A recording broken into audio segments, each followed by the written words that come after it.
Question. Show that the time required for 99% completion is twice the time required for 90% completion in a first-order reaction. Step 1. What we have to prove? We have to prove that time for 99% completion is equal to 2 times the time for 90% completion. Step 2. Formula used for first-order reaction.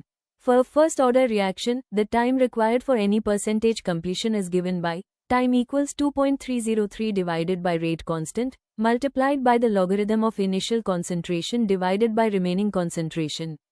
Step 3. Time for 99% completion. If the reaction is 99% complete, only 1% of the reactant is left. So remaining concentration is 1 part out of 100 parts. Substitute in the formula, time for 99% completion equals 2.303 divided by rate constant, multiplied by logarithm of 100 divided by 1. Step 4. Time for 90% completion. If the reaction is 90% complete, 10% of the reactant is left. So remaining concentration is 10 parts out of 100 parts. Substitute in the formula, time for 90% completion equals 2.303 divided by rate constant, multiplied by logarithm of 100 divided by 10. Step 5. Divide the two times. Now divide time for 99% completion by time for 90% completion. 2.303 divided by rate constant gets cancelled because it is common. We get logarithm of 100 divided by logarithm of 10. Step 6. Value of logarithms.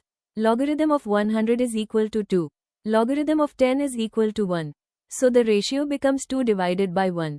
Step 7. Final result. This gives time for 99% completion equals 2 times the time for 90% completion. Hence proved. Next part. For gaseous first order reaction. For gaseous reactions, we measure pressure instead of concentration.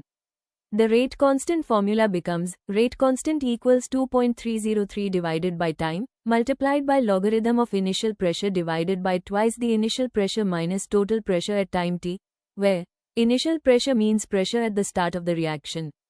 Total pressure means pressure measured at time t during the reaction.